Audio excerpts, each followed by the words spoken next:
I want you to turn over in your Bibles to Matthew 15, if you will. That's a great setup, what Craig talked about in his life, to what we're going to look at today. We're actually going to look at the entire chapter of Matthew 15. There are three stories told in this chapter at three different times with three different people, three different groups of people. But I think that they all come together to have one sort of purpose. Each one of them is going to be important, but there's sort of an overarching theme that I think as they come together, we'll see that they're trying to say something important to us as individuals and also as a church. Now, the first part is an interaction that Jesus has with the Pharisees. You know who the Pharisees are. They've kind of gotten a bad name for themselves for a long time, and we're going to see that again. The next part is there's an interaction that he has with a Canaanite woman. Right after this is the feeding of the 5,000. Which you guys know that story where he took just a little bit of food and fed a whole lot of people. That's sort of the short version of it. Now, I think that they go in chronological order for a reason, because I think he's trying to say something to us. And the reason that I think that they go in order is because it ends, and if you'll look in verse 21, it says, leaving that place, Jesus withdrew to the region of Tyre and Sidon. So it's like, soon as that happened, he left and he went to this specific place. And then he speaks with the Canaanite woman. As soon as it's over with him and the Canaanite woman, verse 29, Jesus left there and he went along the Sea of Galilee. And that's when he went and fed the 5,000. And for this reason, I'm going to talk about each one of these events and see if there's a theme that Jesus wants us to see, because I think he was very specific in the order that it happened. So before we do that, let's just pray. Dear God, I've just asked that you would open your word to us today, that we would hear the goodness of it, see your glory, bask in your renown, God, and worship you today. Lay our lives down in worship and surrender to you today. In Jesus' name, amen. Now, the beginning of the chapter, the Pharisees are questioning the disciples washing their hands before they eat. They're saying the disciples are not washing their hands like the tradition of the elders. Verse 2, right here, it says, why do your disciples break the tradition of the elders? They don't wash their hands before they eat. Jesus always has something to say to the Pharisees. He has something here to say to them, and the crowd is listening, and they're trying to make the disciples look bad and Jesus look bad, and so he looks at them and he says this in verse 10. Jesus called the crowd to him. It's kind of like, okay, everybody gather around. Let me answer this question. Here we go. Everybody get around. Listen and understand. Verse 11. What goes into someone's mouth does not defile them, but what comes out of the mouth, that is what defiles them. Now, this story, I wish I knew when I was a kid.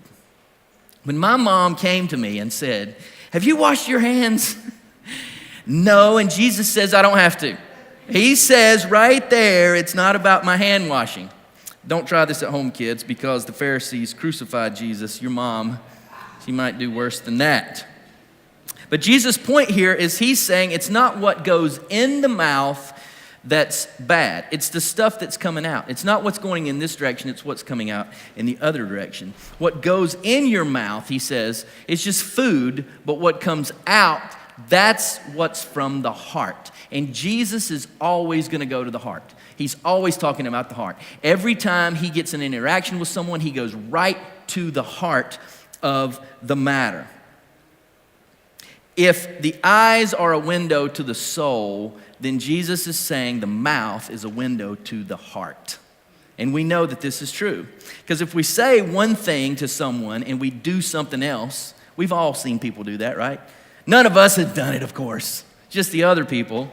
But what we say and what we do shows our heart. The mouth has the potential to do incredible good, but we can also do an amazing amount of harm when our hearts are bad in this. Have you ever had a chance to hear someone talk about you behind your back? Anybody ever had this happen? Like you overheard them saying something? When I was at Willow Creek Community Church in Chicago working up there, I was working with one of the pastor's daughters who was at a conference when she was a little girl, and she said that she was in the bathroom and all these Christian women who had come to this conference were in there in the bathroom and talking and stuff like that, and she heard them talking about her dad. And they were saying how nice looking they thought her dad was and how much fun they were having. And then they had seen her with him and commented about how they didn't think that she was that pretty. And she's sitting there listening to them say all of this terrible stuff about her. Christian women, how do you think that made her feel? Isn't that a showing of character of someone? They say something, you do something else. Can you imagine what it was like for her to hear something like that? I'm sure that they wouldn't say it to her face. There's things that we won't say directly to people, but we'll say when they're not around. It shows our heart. The mouth is a window to the heart. Now, I'm going to give you a personal story toward this. It just happened this week. I called Brenda this week. And Brenda is not that great with technology, okay? And the reason I know that is because when I said bye, she didn't hang up the phone and I could still hear her talking in the background, really loud. So I was like, I'll listen for a minute. I'm just kidding. Actually, right off the bat, I hear her say, that was my pastor. He is such a good pastor. Don't you have a good pastor? Your pastor's good. She was saying all these nice things about me. And then I hung up the phone before she said anything bad. I didn't give her that chance. But doesn't it show a heart when someone says something about you? What comes out of the mouth? It shows what is from the heart. When we have bad days, we need people to say things to us, encourage us, and strengthen our souls. But what Jesus is talking about here is even bigger than that. He's just not talking about what you say to other people. He's talking about what you say about him and what you think about him. Because here's what he says, verse 8. These people honor me with their lips, but their hearts are far from me. They worship me in vain. Their teachings are merely human rules. Now, worship is what he is talking about here. And worship in the Bible means to bow. It's an action. It's not just something that you say. It's actually something that you do. That's what it meant. Now, I've heard people say this before, and sometimes you'll hear worship leaders at churches and stuff say, well, just worship ever how you feel comfortable. And I kind of get that, right? Just kind of worship you. If you don't feel comfortable with that, don't do that. Some people say, well, I don't really feel comfortable with all the hand raising and stuff like that. I'm just going to stand here in the corner and I'm just comfortable. And I get that. It's uncomfortable. But I think that that's the point of worship, isn't it? Because we need to make worship about him and not about us. And we're always talking about how comfortable we should be in worship and not what it is that we're doing for the Lord. And what comes out of our lips, does it honor God? Is it a bowing down? Do we make it about him? Do we make it about us? Because see, if it's about us, then Jesus says it's in vain. Worship is in vain. I can tell you the first time that I ever raised my hands, I was at a conference in Chicago. I was right out of college, and there was a worship leader, Bruce Smith. I remember who he was because I didn't know that I would be friends with Bruce later. But he was up on the stage, and he said, if you've never raised your hands before the Lord, I want to ask you to do that now. And he said, I know it's uncomfortable, but I'm going to ask you to do it tonight. Raise your hands in total surrender to the Lord. And here I am, the worship leader at the church that I'm supposed to be with, and I'm like, that still feels so uncomfortable to me. It's like early 20s or something. And I remember standing at the back wall for the first time ever with my hands up singing with several thousand people, and how powerful it was just to say, because at that moment, I don't care. I just care about what he thinks of me and what I think of him. It's a powerful thing. Worship is an action. It's a bowing down. And he's saying, you honor me with your lips, but your hearts are far from me. Your worship is in vain. We have to make worship about him and not us. And is it a bowing down? And do we make it about him? All right? Now, here's what he does next. Because worship shows how close our hearts are to God. So in verse 17, he says, don't you see that whatever enters the mouth goes into the stomach and then out of the body? But the things that come out of a person's mouth come from the heart, and these defile them. For out of the heart come evil thoughts, murder, adultery, sexual immorality, theft, false testimony, slander. These are what defile a person, but eating with unwashed hands does not defile them. The Pharisee was trying to make Jesus and the disciples look bad. Jesus says that's not what is going to defile them. Now, what happens next is he's talking about this. It's not what goes in the mouth. The mouth is a window to the heart. And the very next encounter he has is with this Canaanite woman. So let's move to that. She's crying out to Jesus. She comes to him and says, will you heal my daughter? The disciples get frustrated with her, crying and being there and kind of bothering them. And so the disciples, they try to send her away. Then Jesus has some very harsh words for her. We're going to look at that, but not too much in detail today. And then he is finally amazed at her faith. He heals her daughter. And then he gives her something. And I want to show you something today if you haven't seen it in this story. He tells her and gives her something today that is incredible. And it is a gift that I would just kill for in this life to have Jesus say this to me. It is absolutely amazing. But the words from this woman are what we're going to focus on. Because Jesus just said the mouth is a window to the heart. And this is all a setup. He's getting ready to use this lady as his example for that. And if that's true, if the mouth is a window to the heart, then this woman passes with flying colors. Watch what happens. Here's her first words to Jesus, verse 22. A Canaanite woman from that vicinity came to him, and she's crying out. Listen to what she says. Lord, Son of David, have mercy on me, exclamation point. I always like the exclamation points. We kind of skip those in the Bible because she's actually crying out. Lord, have mercy on me, Son of David. My daughter is demon-possessed, and she's suffering terribly. What a powerful first impression that we get from this woman. First thing that she does is she calls Jesus Lord. And this is an act of worship. You call someone Lord who is the Lord, and you worship them. Remember what he said about worship and the heart being far from God? This woman calls him Lord. She's showing that her heart is there, desiring to be close to him. The next thing that she says is she calls him the Son of David. And this is very powerful because she is admitting at this moment that he is the Messiah. He is the chosen one. He is the one that we've been waiting for. He is the Savior to the world. He is God's Son. I believe all that. I worship him, and I believe that you are the Messiah who has come to save us. And then with an explanation point, she confesses that all of this to him and says, have mercy on me. The verse says she comes crying out, have mercy. We can hear the desperation in her voice, and we feel the heaviness of her heart. Have you ever been there before? You ever had that happen? Have you ever just cried out to God in desperation? Just so desperate, waiting on an answer, begging God to have mercy. God, please heal a family member, a friend, someone else. Anybody ever been there before? We can all identify with the Canaanite woman, right? And the crowd is there again. There's always a crowd, and they're watching this happen.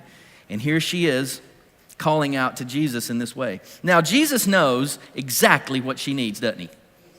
And he has what she needs. Just so you know that, when you go and talk to Jesus, he has what you need.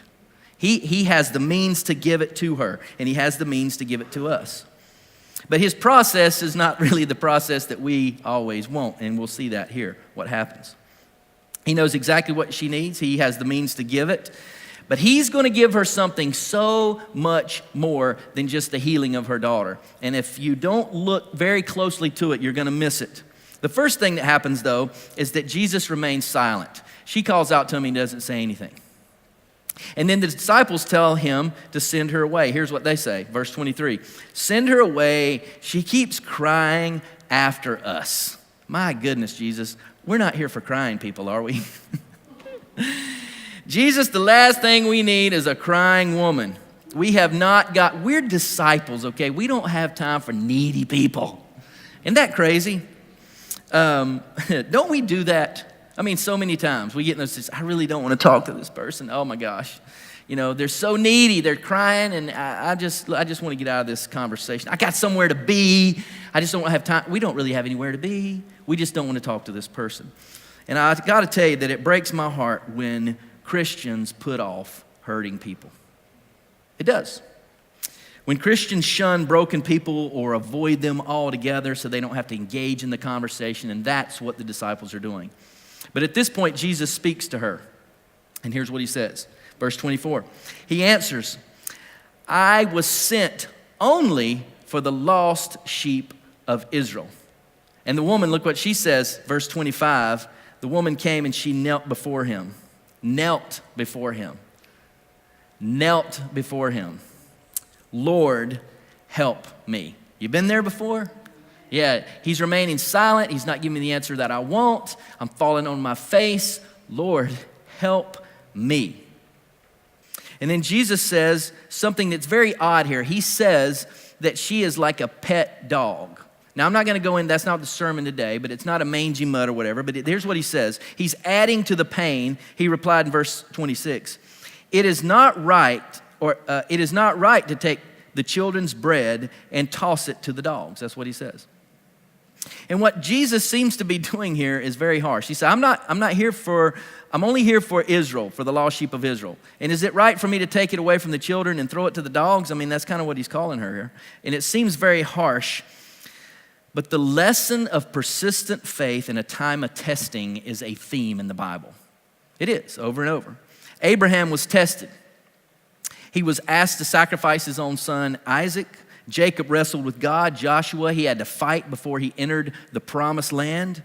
David had to fight Goliath before he was able to become the king. And Jesus, we know, tested the disciples over and over and over again. And that's what's happening here. In 1 Peter, verses 6 and 7, he says this, in all of this you greatly rejoice, though now for a little while you may have had to suffer grief in all kinds of trials. Suffering, grief, and trials, I mean, are we identifying with this?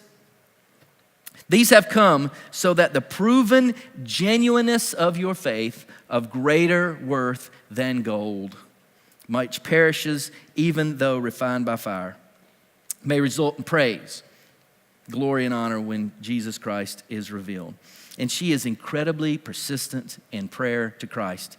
Even when he says this to her, these harsh words, here's what she immediately replies. She says, yes, it is, Lord.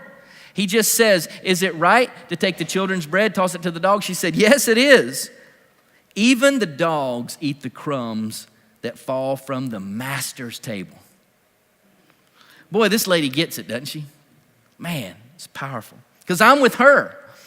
To eat a crumb from the table of the master, wouldn't that be glorious? I mean, can you imagine what would it be like to even just be a dog at the table of Jesus? That's what she's saying. Yes, I want to be that. You're the master. You're the Lord. You're the Messiah. You're the chosen one. I'm bowing down. I'm worshiping you. Have mercy. Please, Jesus. And everyone is seeing this. Big crowd of people all around watching this happen. And I want you to note the persistence in her prayer. She continues to pray over and over and over. And also the humility. I mean, incredible humility. She's laying on the ground. She's bowed down in front of Jesus, possibly the only person right now. He's standing there. She's bowing down. Everybody's watching this. And I don't want you to mistake humility for weakness, because it's not. And I think it's just the opposite. I think humility is a strength that most people lack. They do. She is bowing at the feet of Jesus. She's asked him 3 times now to heal her daughter. I want you to remember that Elijah prayed 7 times before he saw the first cloud appear. Jesus prayed 3 times in the garden, didn't he? Take this away from me. And what did he say about the mouth? Verse 18, but the things that come out of a person's mouth, they come from the heart. And we see this woman's heart clearly. And this is awesome what he does next. This is when he gives her what I desire most in my life. And she is begging for the healing of her daughter. She's showing incredible faith, humility, and worship. And Jesus says this to her in this order. Verse 28, then Jesus said to her, woman, you have great faith. Exclamation point. Your request is granted. And her daughter was healed at that moment. Jesus said to her, you, in front of everyone, you have great faith. Isn't that the same thing as well done, good and faithful servant? You have great faith. Unbelievable. I mean, that's what I want to hear, don't you? I mean, can you imagine for the rest of her life, whatever problems, whatever going on, she said, Jesus Christ, the Messiah who has come to take away the sins of the world, resurrected from the dead, told me I have great faith. I know he knows who I am. How powerful is that? He said it to me in this lifetime. You have great faith. And then he heals her daughter. It's like that's always the small thing for Jesus, isn't it? He's like, forgiving sins, this is a big deal. He's like, I'll pick up your mat and walk. Yeah, that's a bit. The forgiving the sins, that's the big one. The great faith, that's huge. So the Pharisees, they question what go in the mouth. And Jesus says, it's not what you eat, It's what we say that matters. And that whole conversation sets up his interaction with this woman, who shows the disciples exactly what Jesus is talking about when he says that worship matters. And so what we say and what we do show the character of our heart. He uses the Canaanite woman to illustrate the point. She says it, she does it. Look at her heart, how pure she is. He tested her, she passes with flying colors, but he's not yet done with the mouth miracles. This whole chapter is about the mouth. Because next is the story of the feeding of the 5,000. It's amazing. More than 5,000 people hungry. Jesus feed them with almost nothing. It says 5,000 men, not including the women and children. So there's an estimate like north of 15,000 people were there that day that Jesus fed with a basket full of food. The chapter is extraordinary. So what does it mean? What does it mean for Mission City Church? What does it mean for us? Here's what I think. I think God is calling us to feed those who are hungry for food and for God. I think that's what it is. What goes in the mouth, Jesus says, is not what defiles us. That's just what we eat. But the truth is we can't live without food. We have to have food. So Jesus shows us that he'll feed us, and he does this incredible miracle of feeding 5,000 people. Anybody know how he fed 5,000 people with a little small basket of food? I don't. Let me ask you another question. Anybody know how it rains and plants come right up out of the ground and that feeds us? That's a miracle. Every bite of food is from him, and every one of them is a miracle. He's taking care of you that way. Jesus shows us that if what comes out of our heart is worship, what comes out is a heart close to God, then the world will see it. They will see this great faith that we have in the one who can heal. Great faith in the one who saves, great faith in the one who feeds, and the only one that we can see who does miracles. And only at those moments will we be able to bow down and see the miracle healing of broken lives, because that's what Jesus does. He heals broken lives. And I've said this before, our church, if you hang around here for a little while, it's like the island of misfit toys, all right? We're all broke, we think. But God made us this way for a reason. He loves every single person. Last night, we were driving through really late at Wendy's. And I asked the lady at the counter, how are you doing? You doing all right? I do this all the time. It's kind of fun. You kind of throw people off, you just take a second. Hey, how are you doing tonight? I'm doing pretty good. How long you got to work? Oh, she says, man, it was a new Wendy's. I said, you're the manager here? She said, yeah. How's it going? You like the new building? She said, yeah, but people are mean. I said, working with the public's tough, ain't it? And she said, yes. And I said, but don't you believe anything that they tell you, all right? You don't believe it, girl. You be your own. She started smiling. And I said, let me tell you something. God made us all. He loves us all equally. You are valued greatly by him. Don't believe the world. And she stopped and she looked at me and she said, man, I needed to hear that. Thank you for that. It's powerful, isn't it? When we remind ourselves and we know God loves us, he comes and he heals the broken lives because he cares about us. Our mission is to feed those who are hungry for food and for God. What do our words to God in worship say about our faith in him, and what do our words to one another say about our hearts close to him and what we think about his children? What goes in the mouth, let me tell you, what comes in the mouth is from Jesus, all of it. And what goes out is supposed to be for him too. All of it. The in and the out, it's all about him. He's doing this part and he's asking you, are you doing this part? That's what it's about. We're going to move into a song now, but here's what I would like for us to do. If you'd like to come up here and just pray for a little while, I'm just going to kind of open the altar up for us this morning. If you want to come and talk to me and you've never actually surrendered your life to Jesus, I want you to do that today. You can come talk to me. But if we just need to confess and say, God, what I say and what I do, they've not gone together. I've hurt some people. I've hurt you. I want you to grow me into a worshiper. I want to understand and grow in my bowing down.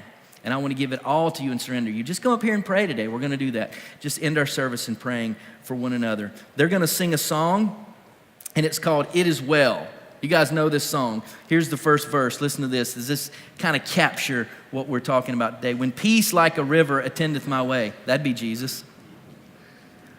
When sorrows, though, like sea billows roll, whatever my lot, thou hast taught me to say, it is well with my soul. Dear God, I thank you for this morning. I thank you for the story of the Canaanite woman who gives us a grand example of persistent faith in a time of trial, who gives us an example of what we should look like when we come and worship you. And God, it also shows us your great love for the entire world. Your desire to heal and your desire to build up and to save. And God, we confess this morning with our hands raised to you to say, we surrender. You are the Lord, the Son of David, the one who has come to take away the sins of the world. Have mercy on us, God. Please come and help us this morning. We need you desperately. We love you and we thank you for your blessings. And everyone agreed and said,